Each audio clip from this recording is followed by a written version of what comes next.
नमस्ते दोस्तों। स्वागत है आपका दी ऑडियो बुक में। आज हम आपको एक ऐसी किताब से मिलवाने जा रहे हैं जो सिर्फ मोटिवेशन की बातें नहीं करती, बल्कि ये बताती है कि एक आम इंसान कैसे अपनी सीमाओं को लांघकर कुछ असंभव को भी हासिल कर सकता है। नाम है द आर्ट ऑफ इम्पॉसिबल। एक ऐसी किताब जो आपको ये सिखाएगी कि बड़े सपने देखने के बाद उन्हें हकीकत में कैसे बदला जाए। अगर आपके अंदर भी कुछ बड़ा करने की आग है, अगर आप भी चाहते हैं कि आपकी जिंदगी में कुछ ऐसा हो जो दुनिया को चौंका दे, तो ये किताब आपके लिए एक रोड मैप है। तो चलिए दोस्तों, कदम रखते हैं उस यात्रा पर, जहां असंभव कोई शब्द नहीं, सिर्फ एक अगला पड़ाव है। क्या आपने कभी कोई ऐसा सपना देखा है जो आपको नामुमकिन लगता हो? क्या आप कभी सोचते हैं कि दुनिया के सबसे सफल लोग आखिर ऐसा क्या करते हैं जो उन्हें महान बनाता है? क्या आपके अंदर भी कुछ बड़ा करने की इच्छा है, लेकिन आप यह नहीं जानते कि कहां से शुरुआत करें? अगर हां, तो यह किताब आपके लिए ही है। दुनिया में हर असाधारण उपलब्धि किसी साधारण इंसान ने ही हासिल की है। चाहे वह एथलीट हो, वैज्ञानिक हो, उद्यमी हो या कलाकार, वे सभी कभी हमारी तरह ही थे, लेकिन उन्होंने अपने भीतर की ताकत को पहचाना, अपने सपनों को लक्ष्य में बदला और अपने जुनून को एक मिशन बना दिया। यही द आर्ट ऑफ इम्पॉसिबल हमें सिखाती है कि हम भी असंभव को संभव बना सकते हैं। स्टीवन कॉटलर की यह किताब हमें यह समझाती है कि सफलता कोई जादू नहीं है, बल्कि यह विज्ञान पर आधारित है। हमारे दिमाग में ऐसी अनगिनत क्षमताएं छुपी हैं जिनका सही इस्तेमाल हमें हमारे जीवन के उच्चतम स्तर तक पहुंचा सकता है। इस किताब में लेखक हमें यह सिखाते हैं कि किस तरह हम मोटिवेशन, लर्निंग, क्रिएटिविटी और फ्लो स्टेट का सही इस्तेमाल करके अपनी परफॉर्मेंस को कई गुना बढ़ा सकते हैं। यह किताब सिर्फ सिद्धांतों की बात नहीं करती, बल्कि हमें व्यावहारिक तरीके भी सिखाती है जिससे हम अपने सपनों को हकीकत बना सकते हैं। आज के समय में बहुत से लोग यह मानते हैं कि महान उपलब्धियां केवल गिने चुने लोगों के नसीब में होती हैं, लेकिन यह सच नहीं है। इतिहास इस बात का गवाह है कि जो भी इंसान सच्चे मन से अपनी पूरी ताकत झोंक देता है, वह किसी भी असंभव चीज को संभव बना सकता है। तो फिर सवाल यह नहीं है कि क्या यह संभव है, सवाल यह है कि मैं इसे कैसे संभव बनाऊं। और इस किताब का हर अध्याय इसी का जवाब देने के लिए है। इस किताब में आप जानेंगे कि मोटिवेशन कैसे जगाएं और बनाए रखें, कैसे अपने लक्ष्य तय करें, कैसे किसी भी स्किल को तेजी से सीखें और मास्टर करें, और कैसे अपनी रचनात्मकता और फ्लो स्टेट का उपयोग करके असाधारण उपलब्धियां हासिल करें। साथ ही हम यह भी समझेंगे कि सिर्फ मेहनत करना ही काफी नहीं है, बल्कि सही दिशा में मेहनत करना जरूरी है। यह किताब एक रोड मैप की तरह है जो आपको आपके सपनों की ओर तेजी से बढ़ने में मदद करेगी। अब समय आ गया है कि आप अपनी जिंदगी की सीमाओं को तोड़ें और अपनी असली क्षमता को पहचानें। यह किताब सिर्फ पढ़ने के लिए नहीं है, बल्कि इसे अपने जीवन में लागू करने के लिए है। इसे पढ़कर आप सिर्फ प्रेरित नहीं होंगे, बल्कि आपको वह औजार और तकनीकें भी मिलेंगी जो आपको अपने जीवन का नायक बनने में मदद करेंगी। तो तैयार हो जाइए, क्योंकि आप अपने असंभव लक्ष्यों को संभव बनाने की दिशा में पहला कदम बढ़ाने जा रहे हैं। Chapter 1, the science of the impossible. क्या आपने कभी किसी इंसान को ऐसा कुछ करते हुए देखा है जिसे देखकर आपको यकीन ना हुआ हो? कोई एथलीट जो अपने शरीर की सीमाओं को तोड़कर विश्व रिकॉर्ड बना रहा हो, कोई वैज्ञानिक जो असंभव लगने वाली खोज कर रहा हो, या कोई बिजनेसमैन जो दुनिया की सबसे बड़ी कंपनी खड़ी कर रहा हो। आखिर यह लोग ऐसा कैसे कर पाते हैं? क्या इनके पास कोई जादू है? क्या यह जन्म से ही खास होते हैं? नहीं, इनके पास कोई अलौकिक शक्ति नहीं होती, बल्कि इनकी सोच, इनका दिमाग और इनकी मेहनत इन्हें महान बनाती है। कैसे इंसान नामुमकिन को मुमकिन बनाते हैं? इतिहास हमें बताता है कि जब भी किसी ने असंभव को संभव बनाया है, तो वह किसी माइंडसेट और साइंस के कारण हुआ है। जब तक हम यह मानते हैं कि कोई चीज हमारे बस की बात नहीं है, तब तक हम उसे करने की कोशिश भी नहीं करते। लेकिन जब हम अपनी सोच को बदलते हैं, तब हम अपने दिमाग की असली क्षमता को पहचान पाते हैं। आपने कभी गौर किया है कि इंसान जब मुश्किल हालातों में होता है, तो वह अपनी क्षमता से कहीं अधिक कर सकता है। उदाहरण के लिए, जब किसी को अचानक से बहुत तेज दौड़ने की जरूरत पड़ती है, तो वह सामान्य दिनों की तुलना में बहुत अधिक तेज दौड़ सकता है। जब किसी की जान पर बन आती है, तो वह भारी चीजें भी उठा सकता है जो आम दिनों में नामुमकिन लगती हैं। यही साबित करता है कि हमारे अंदर क्षमता बहुत ज्यादा है, लेकिन हम आमतौर पर इसका इस्तेमाल नहीं कर पाते। अगर आप किसी महान व्यक्ति से पूछें कि उसकी सफलता का राज क्या है, तो वह आपको बताएगा कि सफलता सिर्फ बाहरी चीजों पर निर्भर नहीं करती, बल्कि यह आपकी मानसिकता, माइंडसेट और आपके दिमाग की संरचना, न्यूरोसाइंस पर आधारित होती है। माइंडसेट का मतलब है कि हम दुनिया को और खुद को कैसे देखते हैं। अगर हमें किसी काम में सफलता पानी है, तो हमें ग्रोथ माइंडसेट अपनाना होगा। इसका मतलब है कि हमें यह मानना होगा कि हमारी क्षमताएं स्थिर नहीं हैं, बल्कि हम मेहनत करके उन्हें सुधार सकते हैं। जो लोग मानते हैं कि वे किसी चीज में अच्छे नहीं हो सकते, वे कभी कोशिश ही नहीं करते। जबकि जो लोग यह मानते हैं कि मेहनत से सब कुछ सीखा जा सकता है, वे हर दिन बेहतर होते जाते हैं। दुनिया के सबसे सफल लोग यह नहीं सोचते कि मैं यह नहीं कर सकता, बल्कि वे सोचते हैं, मैं इसे कैसे कर सकता हूं। यही सोच उन्हें आम लोगों से अलग बनाती है। न्यूरोसाइंस हमें यह बताती है कि हमारा दिमाग पूरी तरह से बदल सकता है और नई चीजें सीख सकता है। इसे न्यूरोप्लास्टिसिटी कहते हैं। जब हम बार बार किसी चीज को करने की कोशिश करते हैं, तो हमारे दिमाग में नई न्यूरल पाथवे बनती हैं, जो हमें उस चीज में माहिर बना देती हैं। सोचिए, जब आप पहली बार साइकिल चलाना सीख रहे थे तो कितना मुश्किल लगता था। लेकिन जैसे जैसे आपने अभ्यास किया, आपका दिमाग नई कनेक्शन बनाने लगा और एक समय ऐसा आया कि आप बिना सोचे समझे आसानी से साइकिल चला सकते थे। यही प्रक्रिया जीवन के हर क्षेत्र में लागू होती है। आप चाहे कोई नई भाषा सीख रहे हो, कोई स्किल मास्टर कर रहे हो, या फिर किसी बड़े लक्ष्य को पाने की कोशिश कर रहे हो, अगर आप लगातार अभ्यास करेंगे, तो आपका दिमाग उसे अपना लेगा और वह आपके लिए आसान हो जाएगा। सफलता का विज्ञान आपके हाथ में है। अब सवाल यह उठता है, क्या हम अपने दिमाग की इस ताकत का इस्तेमाल कर रहे हैं? अगर हम अपनी सोच को सही दिशा में मोड़ लें और न्यूरोसाइंस के इन सिद्धांतों को समझकर उन्हें अपने जीवन में लागू करें, तो हम भी उन लोगों की तरह बन सकते हैं जिन्होंने असंभव को संभव बनाया। हमारी सफलता पूरी तरह से हमारे दिमाग पर निर्भर करती है। अगर हम अपनी सोच को बदल लें, तो हम अपने दिमाग की अनंत क्षमताओं का इस्तेमाल कर सकते हैं और उन चीजों को भी हासिल कर सकते हैं जो हमें कभी नामुमकिन लगती थी। अब समय आ गया है कि हम अपने सीमित सोच से बाहर निकलें और अपनी असली क्षमता को पहचानें। Chapter 2, motivation, the fuel for greatness. क्या आपने कभी सोचा है कि कुछ लोग किसी काम में पूरी तरह डूबे रहते हैं और कभी हार नहीं मानते, जबकि कुछ लोग थोड़ी मेहनत करने के बाद ही थक जाते हैं या बीच में छोड़ देते हैं? आखिर क्या चीज किसी इंसान को लगातार आगे बढ़ने के लिए प्रेरित करती है? इसका जवाब है मोटिवेशन। मोटिवेशन वह ईंधन है जो हमें अपने सपनों को हकीकत में बदलने की ताकत देता है। जब हमारे पास सही मोटिवेशन होता है, तो हम किसी भी कठिनाई से लड़ सकते हैं और अपने लक्ष्य तक पहुंच सकते हैं। लेकिन मोटिवेशन सिर्फ एक भावना नहीं है जिसे कभी कभी महसूस किया जाता है। यह एक विज्ञान है जिसे समझकर हम इसे अपने जीवन में हर दिन बनाए रख सकते हैं। इस अध्याय में हम जानेंगे कि मोटिवेशन के प्रकार क्या हैं, हम अपनी असली प्रेरणा, ट्रू पैशन को कैसे पहचान सकते हैं और लंबे समय तक खुद को प्रेरित कैसे रख सकते हैं।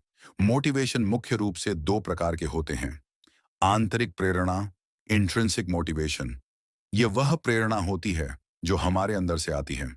जब हम किसी काम को इसलिए करते हैं क्योंकि हमें उसमें आनंद आता है या हम उसे अपने दिल से करना चाहते हैं, तो वह आंतरिक प्रेरणा होती है। उदाहरण के लिए, एक कलाकार बिना किसी इनाम के भी पेंटिंग करता है क्योंकि उसे पेंटिंग करना अच्छा लगता है। बाहरी प्रेरणा, एक्सट्रिंसिक मोटिवेशन। यह प्रेरणा बाहरी चीजों से मिलती है, जैसे पैसे, पुरस्कार, तारीफ, प्रसिद्धि आदि। जब हम किसी काम को इसलिए करते हैं क्योंकि हमें इसके बदले कुछ मिलेगा, तो वह बाहरी प्रेरणा होती है। उदाहरण के लिए, कोई व्यक्ति मेहनत से पढ़ाई करता है क्योंकि उसे अच्छी नौकरी चाहिए, या कोई एथलीट ट्रॉफी जीतने के लिए प्रैक्टिस करता है। अब सवाल यह है कि कौन सी मोटिवेशन ज्यादा ताकतवर होती है। रिसर्च बताती है कि आंतरिक प्रेरणा ज्यादा प्रभावी होती है। जब हम किसी चीज को सिर्फ इनाम या बाहरी लाभ के लिए करते हैं, तो अगर वह इनाम नहीं मिलता, तो हमारी प्रेरणा भी खत्म हो जाती है। लेकिन जब हम किसी चीज को अपने दिल से करना चाहते हैं, तो हमें किसी बाहरी चीज की जरूरत नहीं होती। यही कारण है कि जो लोग अपने पैशन को फॉलो करते हैं, वे ज्यादा सफल होते हैं। अगर आप देखेंगे तो दुनिया के सबसे महान लोग पैसे या शोहरत के लिए नहीं, बल्कि अपने काम के प्रति प्यार और जुनून के कारण आगे बढ़े। सचिन तेंदुलकर ने क्रिकेट इसलिए खेला क्योंकि उन्हें क्रिकेट से प्यार था। एलोन मस्क ने कंपनियां जा इसलिए बनाई क्योंकि उन्हें इनोवेशन पसंद था। और लता मंगेशकर ने गाना इसलिए गाया क्योंकि वह संगीत से जुड़ी थी। कैसे पहचाने कि आपका असली जुनून क्या है? आप वह कौन सा काम कर सकते हैं जिसे करते समय समय का पता ही नहीं चलता? अगर आपको जीवन भर किसी एक चीज पर काम करने का मौका मिले, तो वह क्या होगी? बचपन में आपको किस चीज में सबसे ज्यादा मजा आता था? किस काम को करते समय आपको ऊर्जा मिलती है, ना कि थकान? अगर पैसे की कोई चिंता ना हो, तो आप अपना समय किस चीज में लगाएंगे? अगर इन सवालों का जवाब ढूंढ लें, तो आप अपनी असली प्रेरणा को समझ सकते हैं और अपने जीवन को उसी दिशा में आगे बढ़ा सकते हैं। कई बार लोग बहुत जोश से किसी काम की शुरुआत तो करते हैं, लेकिन कुछ समय बाद उनका मोटिवेशन खत्म हो जाता है। ऐसा इसलिए होता है क्योंकि वे मोटिवेशन को एक भावना की तरह देखते हैं, जबकि असली मोटिवेशन आदतों और सही सिस्टम पर निर्भर करती है। आइए कुछ तरीके देखते हैं जिससे आप खुद को लंबे समय तक प्रेरित रख सकते हैं। जब तक आपको अपने लक्ष्य का सही कारण नहीं पता होगा, तब तक आप लंबे समय तक प्रेरित नहीं रह सकते। अगर आपका क्यों वाई मजबूत होगा, तो आप कभी भी हार नहीं मानेंगे। उदाहरण के लिए, अगर कोई व्यक्ति सिर्फ पैसे के लिए जिम जा रहा है, तो वह कुछ ही दिनों में रुक जाएगा। लेकिन अगर वह अपनी सेहत को लेकर गंभीर है, तो वह हमेशा एक्सरसाइज करेगा। अगर आप किसी बड़े लक्ष्य को देखेंगे, तो वह आपको मुश्किल लगेगा और आप जल्दी हार मान सकते हैं। इसलिए अपने बड़े लक्ष्य को छोटे छोटे टुकड़ों में बांटिए। जब आप छोटे लक्ष्य हासिल करते हैं, तो आपको एक उपलब्धि का एहसास होगा और आपका मोटिवेशन बना रहेगा। हमारा वातावरण हमारे मोटिवेशन पर बहुत प्रभाव डालता है। अगर आप ऐसे लोगों के बीच रहेंगे जो नकारात्मक सोच रखते हैं, तो आप भी जल्दी हार मान लेंगे। लेकिन अगर आप ऐसे लोगों से घिरे रहेंगे जो आपको प्रेरित करते हैं, तो आपकी ऊर्जा बनी रहेगी। सफल और प्रेरणादायक किताबें पढ़िए, पॉडकास्ट सुनिए और सकारात्मक लोगों से जुड़िए। जब हम अपनी उपलब्धियों को देखते हैं, तो हमें और मेहनत करने की प्रेरणा मिलती है। इसलिए हर दिन या हर हफ्ते अपनी प्रगति को लिखिए। इससे आपको यह पता चलेगा कि आप कितनी दूर आ चुके हैं आपकी, और आपको आगे बढ़ने की ताकत मिलेगी।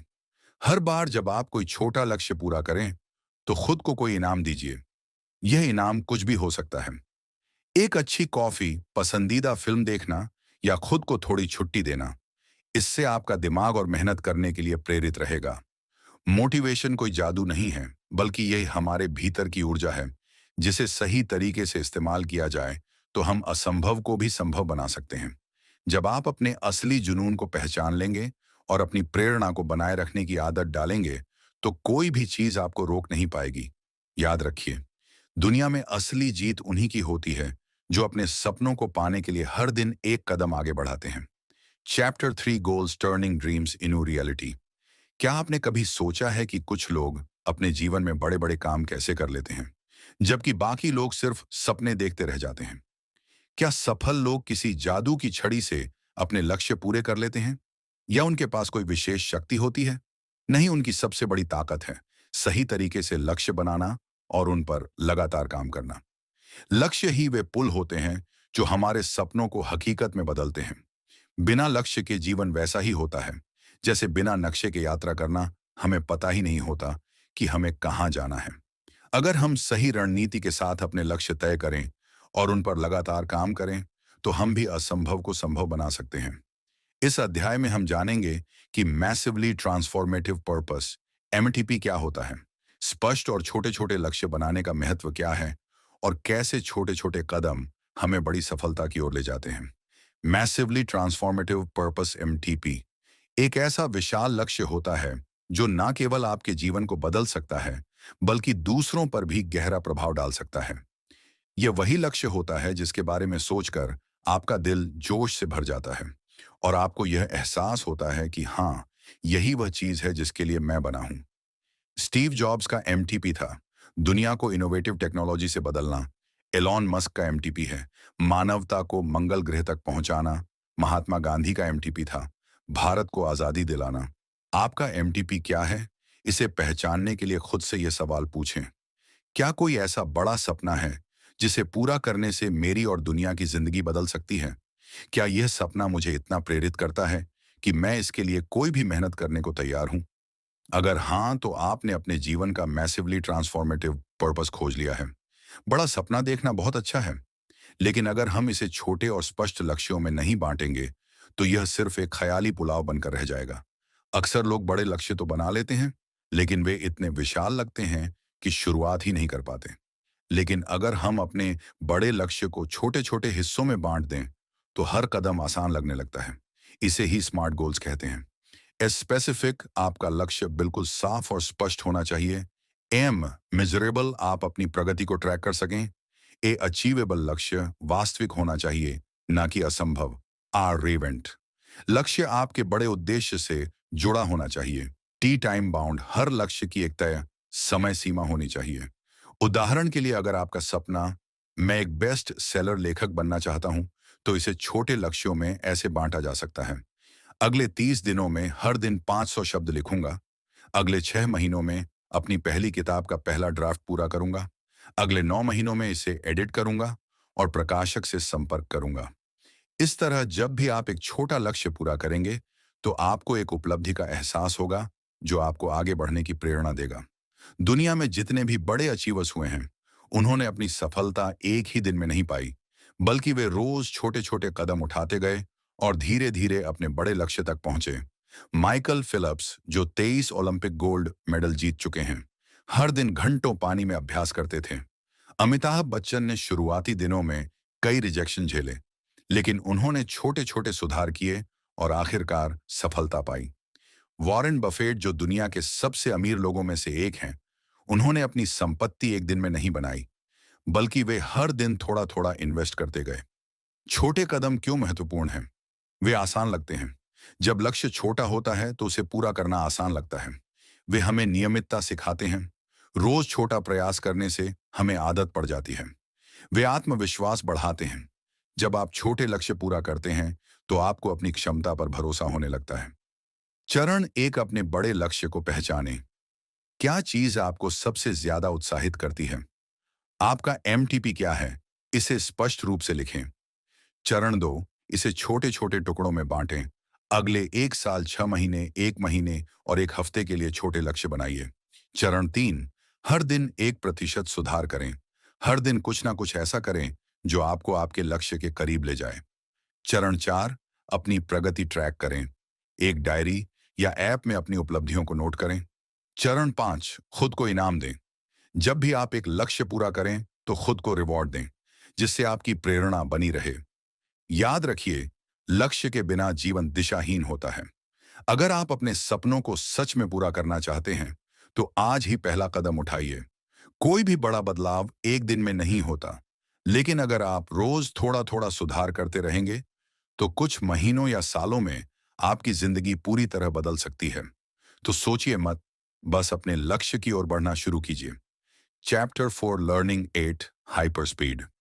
क्या आपने कभी सोचा है कि कुछ लोग किसी भी नए कौशल स्किल को बहुत तेजी से कैसे सीख लेते हैं? कोई व्यक्ति कुछ ही महीनों में एक नई भाषा बोलना शुरू कर देता है। कोई कुछ ही समय में गिटार बजाना सीख लेता है और कोई बहुत जल्दी किसी फील्ड में एक्सपर्ट बन जाता है। यह सिर्फ उनकी प्रतिभा, टैलेंट की वजह से नहीं होता, बल्कि इसकी असली वजह है सही तरीकों से सीखने की कला। आज की दुनिया में तेजी से सीखना, हाइपर स्पीड लर्निंग एक सुपर पावर की तरह है। जो लोग नई चीजें जल्दी सीख लेते हैं, वे आगे बढ़ जाते हैं, जबकि जो लोग धीमी गति से सीखते हैं, वे पीछे रह जाते हैं। इस अध्याय में हम जानेंगे कि तेजी से सीखने के सबसे बेहतरीन तरीके क्या हैं, किसी भी स्किल में मास्टर बनने के लिए डेलीबरेट प्रैक्टिस कैसे करें, और जीवन भर सीखते रहने का महत्व क्या है।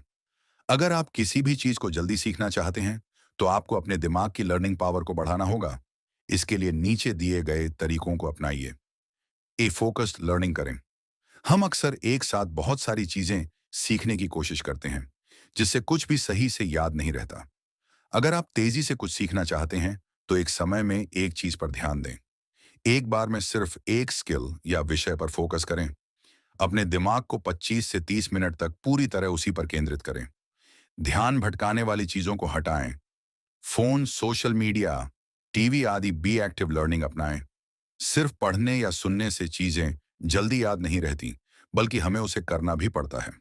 अगर आप किसी और को वही चीज सिखाने की कोशिश करें, तो आपका खुद का ज्ञान मजबूत हो जाता है। इसे फाइन मैन टेक्निक कहते हैं। सीखते समय खुद से सवाल करें, यह कैसे काम करता है? मैं इसे बेहतर कैसे कर सकता हूं? जब आप हाथ से नोट्स बनाते हैं, तो आपका दिमाग जानकारी को बेहतर तरीके से स्टोर करता है। सी रियल वर्ल्ड एप्लीकेशन करें। Apply in real life. कोई भी स्किल तभी आपकी होगी जब आप उसे बार बार अभ्यास प्रैक्टिस करेंगे। अगर आप कोई नई भाषा सीख रहे हैं तो उसे रोज बोलने की कोशिश करें। अगर आप गिटार सीख रहे हैं तो सिर्फ वीडियो देखने से कुछ नहीं होगा, आपको रोज प्रैक्टिस करनी होगी।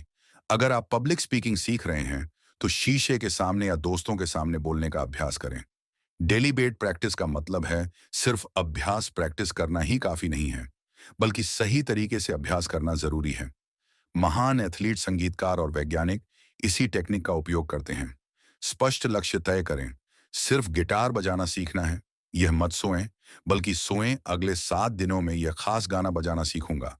अपनी कमजोरियों पर काम करें। लोग वही चीजें बार बार प्रैक्टिस करते हैं जो उन्हें पहले से आती हैं, लेकिन असली प्रगति तब होती है जब आप अपनी कमजोरियों को सुधारते हैं। फीडबैक लें। अपने मेंटोर, कोच या दोस्तों से फीडबैक लीजिए ताकि आपको पता चले कि कहाँ सुधार की जरूरत है। धीरे धीरे कठिनाई बढ़ाएं। जब आपको एक स्तर आसान लगने लगे तो खुद को और कठिन स्तर पर धकेलें। Challenge yourself. उदाहरण, अगर कोई पियानो बजाना सीख रहा है तो वह रोज एक ही गाना बार बार बजाने की बजाय धीरे धीरे जटिल गानों को बजाने की कोशिश करेगा। गलतियों पर ध्यान देगा और उन्हें सुधारने की कोशिश करेगा। यही डेलिब्रेट प्रैक्टिस है। सफल लोग हमेशा सीखते रहते हैं। वे कभी ये नहीं सोचते कि अब मुझे सब कुछ आ गया है। अगर आप जीवन भर सीखते रहेंगे तो आप हमेशा आगे बढ़ते रहेंगे। हर समय जिज्ञासु रहें। Stay curious. हमेशा नए सवाल पूछें। ये कैसे काम करता है? दशक में इसे और बेहतर कैसे कर सकता हूं? नई चीजों को एक्सप्लोर करें। नई किताबें पढ़ें। नए लोगों से मिलें। नई जगहों पर जाएं। गलतियों से सीखें। हर असफलता में एक सीख छुपी होती है। भी लगातार सीखने की आदत डालें। Become a life long learner. हर दिन कुछ नया सीखने का नियम बनाइए। रोज 15 मिनट नई किताब पढ़ें। हर हफ्ते कुछ नया ट्राई करें। नई स्किल, नया व्यायाम, नई भाषा, अपने ज्ञान को शेयर करें। जब आप दूसरों को सिखाते हैं तो आपका खुद का ज्ञान और मजबूत हो जाता है। सीखना क्यों जरूरी है? अगर आप सीखते रहते हैं तो आप कभी भी पिछड़ेंगे नहीं। नई चीजें सीखने से आपका दिमाग तेज और एक्टिव बना रहता है। जो लोग लगातार सीखते रहते हैं वे करियर और जीवन में तेजी से आगे बढ़ते हैं। तेजी से सीखने का विज्ञान हर किसी के लिए है, बस जरूरत है सही तरीके अपनाने की। अगर आप तेजी से सीखना चाहते हैं तो हमेशा जिज्ञासु रहें। डेलीबेट प्रैक्टिस करें और जो कुछ भी सीख रहे हैं उसे अपनी रोजमर्रा की जिंदगी में लागू करें। आज ही तय करें कि आप क्या नया सीखना चाहते हैं और उसे सीखने के लिए पहला कदम उठाएं। Chapter 5, creativity, the secret to innovation. क्या आपने कभी सोचा है कि कुछ लोग असाधारण और नई चीजें कैसे बना लेते हैं? वे ऐसी क्रांतिकारी खोजें, अद्भुत कला, महान किताबें या शानदार बिजनेस आइडियाज कैसे लाते हैं? क्या वे जन्म से ही रचनात्मक, क्रिएटिव होते हैं या यह कुछ ऐसा है जिसे कोई भी सीख सकता है? सच ये है कि हर इंसान के अंदर रचनात्मकता, क्रिएटिविटी मौजूद होती है, लेकिन ज्यादातर लोग इसका सही इस्तेमाल नहीं कर पाते। कुछ लोग मानते हैं कि वे क्रिएटिव नहीं हैं, जबकि असल में रचनात्मकता एक स्किल है जिसे हम सही तकनीकों से विकसित कर सकते हैं। नए और अनोखे विचार लाना एक कला है जिसे सही अभ्यास और सोचने के नए तरीकों से बेहतर बनाया जा सकता है। अगर आप भी चाहते हैं कि आपके दिमाग में इनोवेटिव आइडियाज की बाढ़ आ जाए तो यह तरीके अपनाएं। इस सवाल पूछने की आदत डालें। आस्क पावरफुल क्वेश्चंस नए आइडियाज पैदा करने का सबसे आसान तरीका है। सवाल पूछना। जब भी कोई समस्या दिखे, खुद से पूछिए, क्या इसे बेहतर किया जा सकता है? अगर मैं इसे पूरी तरह नए तरीके से करूं, तो कैसा लगेगा? अगर कोई सीमा लिमिट ना होती तो मैं इसे कैसे करता? उदाहरण, जब स्टीव जॉब्स ने सोचा अगर एक फोन को सिर्फ एक टच से चलाया जा सके, तो कैसा होगा? तब उन्होंने आईफोन का आविष्कार किया। बी दिमागी तूफान, ब्रेनस्टॉर्मिंग करें। अपने विचारों को बिना जज किए लिखें। 10 से 15 मिनट में 20 से 30 नए आइडियाज निकालने की कोशिश करें। जितने ज्यादा आइडियाज निकालेंगे उतने अच्छे विकल्प मिलेंगे। कभी भी अपने पहले विचार पर ना रुकें, बल्कि उसे और बेहतर बनाने की कोशिश करें। सी अपने आसपास की चीजों से प्रेरणा लें। Find inspiration everywhere. नई किताबें पढ़ें। अलग अलग इंडस्ट्रीज को एक्सप्लोर करें। आर्ट, म्यूजिक, टेक्नोलॉजी, इतिहास, हर जगह से सीखें। अलग अलग लोगों से बात करें। नई जगहों पर जाएं। नए अनुभव लें। सफल लोग कैसे सीखते हैं? एलोन मस्क अलग अलग इंडस्ट्रीज से ज्ञान लेकर नए आइडियाज जोड़ते हैं। लियोनार्डो दा विंची विज्ञान और कला को मिलाकर महान खोजें करते थे। फ्लो स्टेट क्या है? जब आप किसी काम में पूरी तरह डूब जाते हैं और समय का ध्यान ही नहीं रहता, तब आप फ्लो स्टेट में होते हैं। यह स्थिति रचनात्मकता के लिए सबसे उपयुक्त होती है। कैसे पहचानें कि आप फ्लो स्टेट में हैं? आपका पूरा ध्यान काम में होता है। समय तेजी से या बहुत धीरे बीतता महसूस होता है। आपकी सोच और कामकाज में अद्भुत तालमेल होता है। कैसे फ्लो स्टेट में जाएं? राइट टाइम चुनें। जब आपका दिमाग सबसे ज्यादा एक्टिव हो, उस समय क्रिएटिव काम करें, बाहरी रुकावटें हटाएं, फोन, सोशल मीडिया, शोरगुल जैसी चीजों से बचें, स्पष्ट लक्ष्य रखें, अपने काम के लिए एक स्पष्ट उद्देश्य तय करें, जितना संभव हो उस पर फोकस करें, मल्टीटास्किंग से बचें, सिर्फ एक चीज पर ध्यान दें। उदाहरण, लेखक जब फ्लो में होते हैं तो वे बिना रुके घंटों लिखते रहते हैं। कलाकार और संगीतकार फ्लो स्टेट में रहकर महान कृतियां बनाते हैं। कई बार हम चाहते हैं कि हमारा दिमाग नए आइडियाज दे, लेकिन ऐसा नहीं होता। इसे ही क्रिएटिव ब्लॉक कहा जाता है। इससे बाहर निकलने के लिए यह तरीके अपनाएं। एक, कुछ नया करें, चेंज योर एनवायरनमेंट। अगर आप एक ही जगह पर बैठकर सोच रहे हैं और कोई नया आइडिया नहीं आ रहा, तो उठिए और टहलने जाइए। नई जगहों पर जाएं, प्रकृति में समय बिताएं। यह आपके दिमाग को ताज़ा कर देगा। रिसर्च बताती है कि टहलने से क्रिएटिविटी 60% तक बढ़ सकती है। बी माइंडफुलनेस और रिलैक्सेशन अपनाएं। Practice mindfulness and relaxation. कभी कभी जब दिमाग ज्यादा तनाव में होता है तो क्रिएटिविटी कम हो जाती है। ध्यान, मेडिटेशन और गहरी सांसें लेना आपके दिमाग को शांत कर सकता है। कई वैज्ञानिक और कलाकार ध्यान, मेडिटेशन का उपयोग करते हैं ताकि वे ज्यादा रचनात्मक बन सकें। सी, बुरा आइडिया टेक्निक अपनाएं।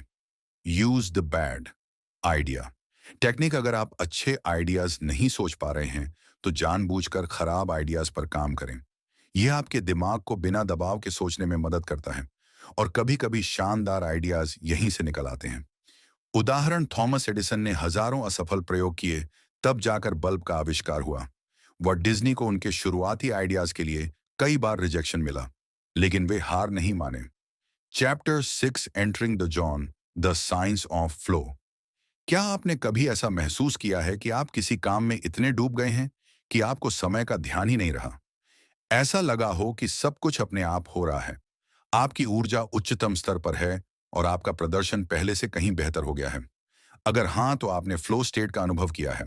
फ्लो स्टेट वह मानसिक अवस्था है जब हमारा दिमाग और शरीर पूरी तरह से एक कार्य में डूब जाते हैं। यह वह स्थिति होती है जब हम अपनी सर्वश्रेष्ठ परफॉर्मेंस देते हैं, चाहे वह खेल हो, कला हो, लेखन हो, बिजनेस हो या कोई भी रचनात्मक काम। महान एथलीट्स, कलाकार, वैज्ञानिक और इनोवेटर्स सभी फ्लो स्टेट में जाकर ही असाधारण उपलब्धियां हासिल करते हैं। फ्लो स्टेट क्या है और यह क्यों महत्वपूर्ण है? फ्लो स्टेट एक ऐसी मानसिक अवस्था होती है जिसमें हम पूरी तरह से अपने काम में डूबे होते हैं। ध्यान भटकाने वाली चीजें गायब हो जाती हैं। समय बहुत तेज या बहुत धीमा लगने लगता है। हमारी रचनात्मकता और उत्पादकता, प्रोडक्टिविटी कई गुना बढ़ जाती है। फ्लो स्टेट क्यों महत्वपूर्ण है? यह सर्वश्रेष्ठ प्रदर्शन, पीक परफॉर्मेंस देता है। यह हमें तेजी से सीखने में मदद करता है। इससे हमारी रचनात्मकता और समस्या सुलझाने की क्षमता बढ़ती है। यह खुशी और संतोष, हैप्पीनेस एंड फुलफिलमेंट का एहसास कराता है। उदाहरण, महान एथलीट्स जैसे माइकल जॉर्डन, विराट कोहली और सेरेना विलियम्स फ्लो स्टेट में रहकर ही अविश्वसनीय खेल दिखाते हैं। कलाकार और लेखक जब फ्लो में होते हैं तो वे घंटों बिना रुके अपनी सर्वश्रेष्ठ कृतियां बनाते हैं। वैज्ञानिक और इनोवेटर्स जब फ्लो स्टेट में होते हैं तो वे अविश्वसनीय खोजें और आविष्कार करते हैं। फ्लो स्टेट को कैसे ट्रिगर करें? ए, अपने कौशल और चुनौती के बीच सही संतुलन बनाएं। Balance skill and challenge. अगर कोई कार्य बहुत आसान है तो हम ऊब जाते हैं। अगर कोई कार्य बहुत कठिन है तो हम तनाव में आ जाते हैं। फ्लो स्टेट तब आता है जब कार्य हमारी क्षमता के थोड़ा ऊपर हो, ना बहुत आसान ना बहुत कठिन। कैसे लागू करें? हमेशा खुद को थोड़ा कठिन लक्ष्य दें, लेकिन इतना मुश्किल नहीं कि आप निराश हो जाएं। धीरे धीरे अपनी चुनौतियों को बढ़ाते जाएं ताकि आपका कौशल बढ़ता रहे। बी, ध्यान भटकाने वाली चीजें हटाएं। Eliminate distractions. फ्लो स्टेट में जाने के लिए आपको गहरे ध्यान, डीप फोकस की जरूरत होती है। मोबाइल, सोशल मीडिया, ईमेल और अन्य रुकावटों को हटाएं। एक शांत जगह पर बैठे और कम से कम 25 से 30 मिनट बिना रुकावट के काम करें। कैसे लागू करें? काम शुरू करने से पहले फोन को डू नॉट डिस्टर्ब मोड पर डालें। शोरगुल से बचने के लिए हेडफोन लगाएं या एक शांत स्थान चुनें। स्पष्ट लक्ष्य रखें। Set clear goals. अगर हमें पता नहीं होगा कि हमें क्या करना है तो हमारा दिमाग फ्लो स्टेट में नहीं जा सकता। इसलिए हर कार्य से पहले छोटे छोटे स्पष्ट लक्ष्य तय करें। कैसे लागू करें? अगर आप लिख रहे हैं तो तय करें, अगले 30 मिनट में 500 शब्द लिखने हैं। अगर आप कोडिंग कर रहे हैं तो तय करें, इस फीचर को 1 घंटे में पूरा करना है। डी, अपने शरीर और दिमाग को सही अवस्था में लाएं। Prepare your mind and body. पर्याप्त नींद लें, क्योंकि थका हुआ दिमाग फ्लो में नहीं जा सकता। हल्का व्यायाम करें जिससे आपकी ऊर्जा बढ़े। 5 से 10 मिनट गहरी सांस लें या ध्यान मेडिटेशन करें ताकि आपका दिमाग शांत और केंद्रित हो। फ्लो स्टेट अचानक नहीं आता, बल्कि इसके 4 चरण होते हैं। अगर आप इन्हें समझकर सही तरीके से अपनाएंगे तो आप ज्यादा बार फ्लो स्टेट में जा सकेंगे। चरण एक, संघर्ष। यह वह चरण है जब आप एक कठिन कार्य पर काम कर रहे होते हैं और यह थोड़ा कठिन लगता है। दिमाग को यह नया लगता है और थोड़ी परेशानी महसूस होती है। इसे कैसे मैनेज करें? शांत रहें और धैर्य बनाए रखें। कार्य को छोटे हिस्सों में बांटें। चरण 2, रिलीज। इस चरण में आपका दिमाग तनाव छोड़ता है और समाधान खोजने लगता है। आप हल्का महसूस करते हैं और चीजें स्पष्ट होने लगती हैं। इसे कैसे मैनेज करें? अगर आप किसी समस्या में अटके हैं तो थोड़ा ब्रेक लें, टहलने जाएं, संगीत सुनें या हल्का व्यायाम करें। चरण 3, फ्लो स्टेट। ये सबसे महत्वपूर्ण चरण है। जब आप पूरी तरह अपने कार्य में डूब जाते हैं, आपका दिमाग और शरीर पूरी तरह से सिंक में होते हैं। आप अपना सर्वश्रेष्ठ प्रदर्शन देते हैं। इसे कैसे बनाए रखें? ध्यान भटकाने वाली चीजें हटाएं, छोटे छोटे स्पष्ट लक्ष्य रखें। चरण 4, रिकवरी फ्लो स्टेट। बहुत ऊर्जा खर्च करता है, इसलिए ब्रेक लेना जरूरी होता है। यह वह चरण है जब आपका दिमाग और शरीर खुद को फिर से तैयार करता है। इसे कैसे मैनेज करें? पर्याप्त नींद लें और खुद को आराम दें। ध्यान, मेडिटेशन और हल्का व्यायाम करें। चैप्टर से building a life around flow क्या हो। अगर आप हर दिन उस उच्चतम अवस्था में काम कर सकें जहां सब कुछ आसान और प्रभावी लगे, क्या होगा? अगर आप अपनी उत्पादकता, रचनात्मकता और ध्यान को इतनी ऊंचाई पर ले जा सकें कि सफलता आपकी पहचान बन जाए। फ्लो स्टेट को केवल कुछ विशेष क्षणों तक सीमित नहीं रखा जाना चाहिए। इसके बजाय हमें एक ऐसा जीवन बनाना चाहिए जहां फ्लो एक सामान्य अनुभव बन जाए। इस अध्याय में हम जानेंगे कि फ्लो को एक आदत कैसे बनाया जाए, ध्यान भटकाने वाली चीजों को कैसे खत्म करें और उन महान व्यक्तियों की कहानियां जो अपनी सफलता के लिए फ्लो स्टेट पर निर्भर करते हैं। अगर आप चाहते हैं कि फ्लो स्टेट आपकी जिंदगी का हिस्सा बने, तो आपको अपने रोजमर्रा के जीवन में कुछ महत्वपूर्ण आदतें विकसित करनी होंगी। ये आदतें आपके दिमाग और शरीर को लगातार उस अवस्था में लाने में मदद करेंगी जहां आप अपने उच्चतम प्रदर्शन, पीक प्रदर्शन तक पहुंच सकते हैं। इस सुबह की सही शुरुआत करें। Start your day right. आपका दिमाग और शरीर जिस तरीके से दिन की शुरुआत करता है, वही आपके पूरे दिन की ऊर्जा को तय करता है। सफल लोग सुबह की सही आदतों का पालन करते हैं। फ्लो के लिए सही सुबह की आदतें: जल्दी उठे और अपने दिन की योजना बनाएं। 5 से 10 मिनट ध्यान, मेडिटेशन करें ताकि आपका दिमाग शांत और केंद्रित रहे। हल्का व्यायाम करें जिससे आपके शरीर की ऊर्जा बढ़े।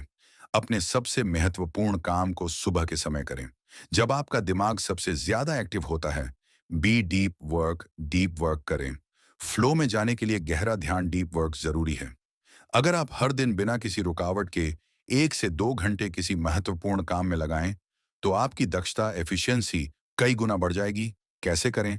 25 से 50 मिनट तक बिना किसी रुकावट के काम करें। फोन, ईमेल और सोशल मीडिया को बंद रखें। किसी शांत जगह पर बैठकर काम करें। बिल गेट्स, जिडॉट के रोलिंग और एलन मस्क जैसे सफल लोग डीप वर्क पर बहुत जोर देते हैं।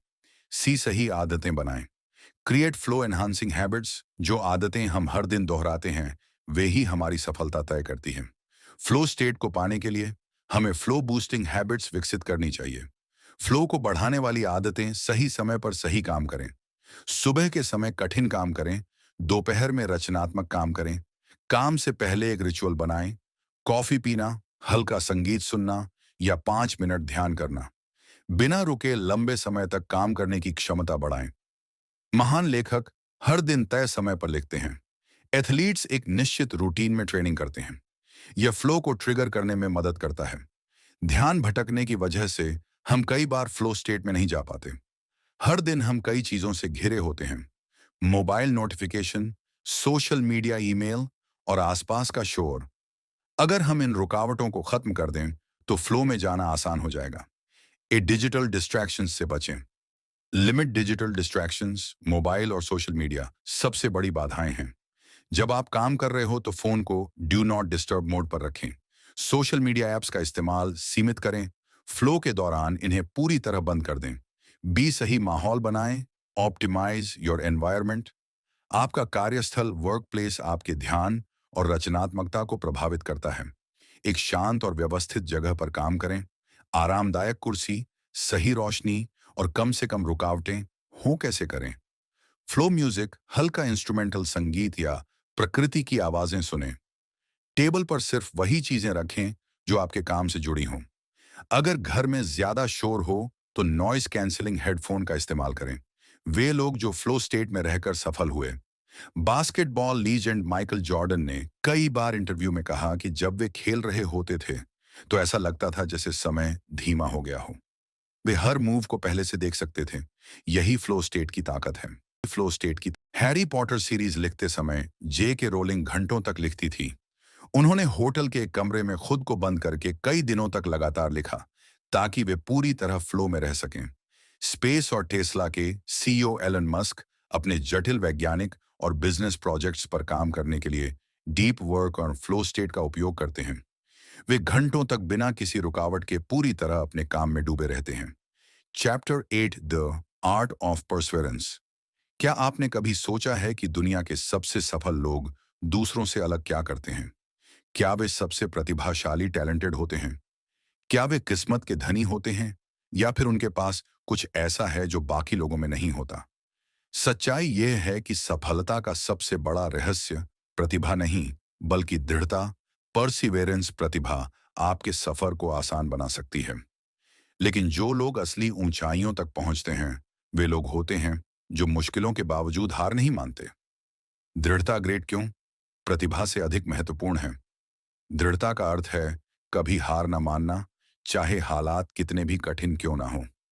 यह वह गुण है जो औसत इंसान को भी महान बना सकता है। रिसर्च क्या कहती है?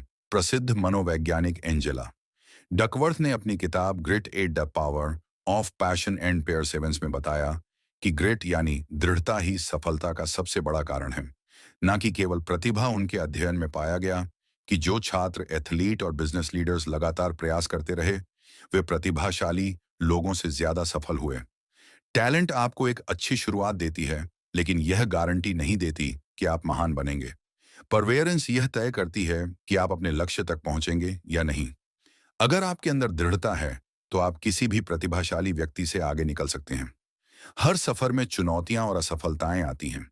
जो लोग सफल होते हैं वे इन चुनौतियों को एक मौके के रूप में देखते हैं। आइए जानते हैं कैसे आप भी कठिनाइयों का सामना कर सकते हैं और आगे बढ़ सकते हैं। असफलता को सीखने का मौका समझें। Failure is feedback. असफलता का मतलब यह नहीं कि आप योग्य नहीं हैं, बल्कि यह एक सबक है कि क्या सुधार किया जाए। जब आप किसी चीज में असफल होते हैं तो खुद से पूछें, मुझे इससे क्या सीखने को मिला? मैं अगली बार इसे और बेहतर कैसे कर सकता हूं?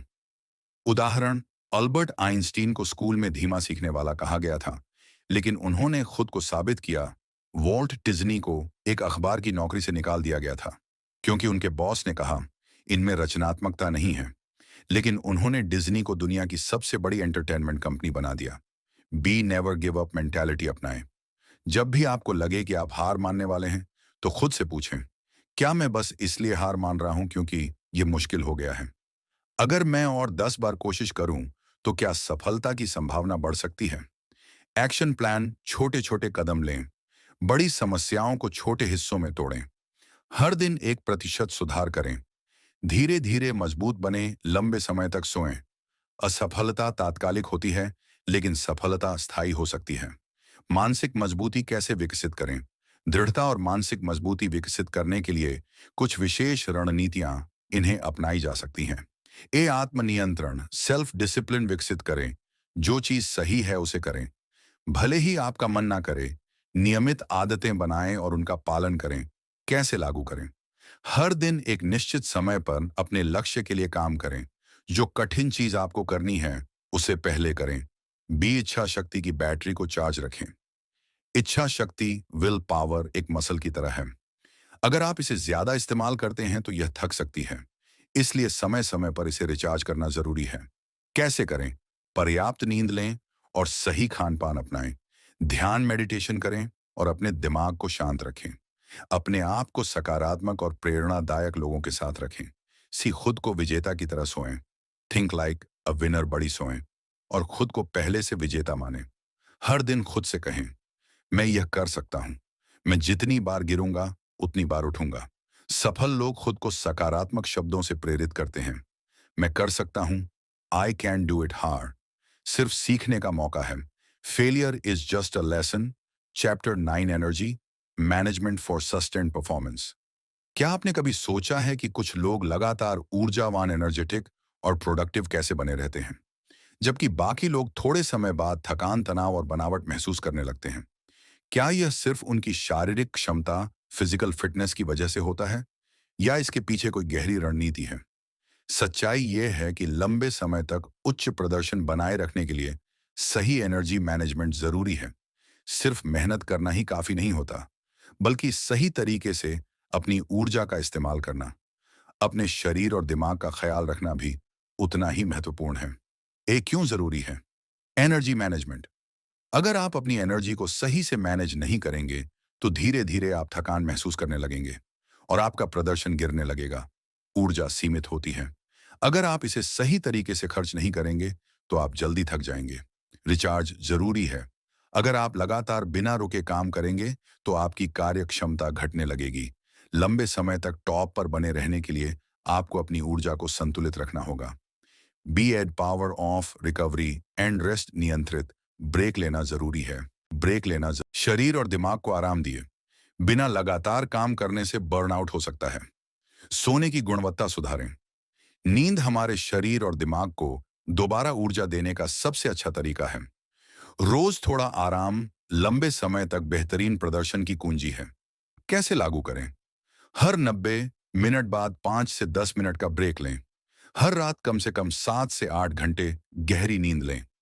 काम और आराम के बीच संतुलन बनाएं। अगर आप लगातार ऊर्जावान रहना चाहते हैं तो आपको अपने शरीर और दिमाग का सही ख्याल रखना होगा। सही खान-पान, नियमित व्यायाम और माइंडफुलनेस आपके प्रदर्शन को नई ऊंचाइयों तक ले जा सकते हैं। Eat for energy, not just taste. हमारा भोजन सीधा हमारी ऊर्जा और मानसिक स्थिति को प्रभावित करता है। जंक फूड और प्रोसेस्ड फूड हमें कुछ समय के लिए एनर्जी देता है, लेकिन बाद में सुस्ती लाता है। सही पोषण से हमारी मानसिक और शारीरिक क्षमता बढ़ती है। ऊर्जा बढ़ाने वाले सुपर फूड्स, प्रोटीन, अंडे, दालें, नट्स, हेल्दी फैट, एवोकाडो, बादाम, अखरोट complex, carbohydrate, oats, brown rice, शकरकंद।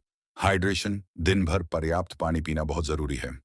व्यायाम, शरीर को एक्टिव रखें, दिमाग को शार्प बनाएं। Move more perform better. नियमित व्यायाम करने से आपका स्टैमिना और मेंटल क्लैरिटी बढ़ती है। व्यायाम आपके दिमाग में एंडोर्फिन रिलीज करता है, जो आपको खुश और ऊर्जावान बनाए रखता है। ज्यादा बैठने से शरीर में जकड़न और सुस्ती आती है, जिससे कार्य क्षमता घटती है। ऊर्जा बढ़ाने के लिए यह एक्सरसाइज अपनाएं। सुबह की हल्की स्ट्रेचिंग या योगा करें। हर दिन कम से कम 30 मिनट की वॉक या रनिंग करें। अगर आप डेस्क जॉब करते हैं तो हर घंटे 5 मिनट खड़े होकर हल्की मूवमेंट करें। Mindfulness and mental clarity. मानसिक शांति बनाए रखने के लिए माइंडफुलनेस और ध्यान, मेडिटेशन बहुत जरूरी है।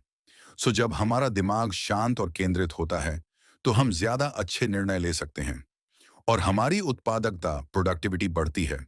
कैसे लागू करें? हर दिन 5 से 10 मिनट ध्यान करें। इससे आपका दिमाग शांत और स्पष्ट रहेगा। सांस लेने की तकनीकें, ब्रीथिंग एक्सरसाइज अपनाएं। गहरी सांस लेने से तनाव कम होता है। डिजिटल डिटॉक्स करें। दिन में कुछ समय बिना फोन और स्क्रीन के बिताएं। अगर आप बिना रुके लगातार काम करते रहेंगे, तो कुछ समय बाद आपको थकान, चिड़चिड़ापन और कार्यक्षमता में कमी महसूस होने लगेगी। इसे ही बर्नआउट कहा जाता है। बर्नआउट से बचने के लिए आपको अपने काम और जीवन में संतुलन बनाना होगा। सीमाएं तय करें। सेट बाउंड्रीज, काम और निजी जीवन को अलग करें। खुद के लिए नो वर्क टाइम तय करें। वीकेंड पर पूरी तरह आराम करें और परिवार व दोस्तों के साथ समय बिताएं। बी 8820 नियम अपनाएं। Use the 80-20 rule. 88% परिणाम केवल 20% महत्वपूर्ण कार्यों से आते हैं।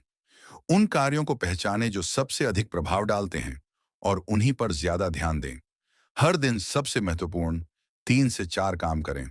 बाकी चीजें ऑटोमेट करें या डेलीगेट करें। खुद को फिर से ऊर्जा देने के लिए माइक्रो ब्रेक्स लें। हर 90 मिनट के बाद 5 से 10 मिनट का ब्रेक लें। बीच बीच में हल्का स्ट्रेचिंग करें या थोड़ी देर टहलें। पानी पिए और गहरी सांसें लें ताकि आपका दिमाग तरोताजा बना रहे। तो दोस्तों, द आर्ट ऑफ इम्पॉसिबल हमें यही सिखाती है कि पीक परफॉर्मेंस एक मैजिक नहीं, बल्कि एक सिस्टम है। अगर हम सही तरीके से मोटिवेशन, लर्निंग, क्रिएटिविटी और फ्लो स्टेट को अपनाएं, तो हम असंभव को भी हासिल कर सकते हैं। आपका सबसे बड़ा सपना क्या है? क्या आप उसे हासिल करने के लिए तैयार हैं? नीचे कमेंट में बताइए। अगर आपको यह वीडियो पसंद आया हो, तो इसे लाइक, शेयर और सब्सक्राइब करना ना भूलें। अगली बार फिर मिलेंगे एक और शानदार बुक समरी के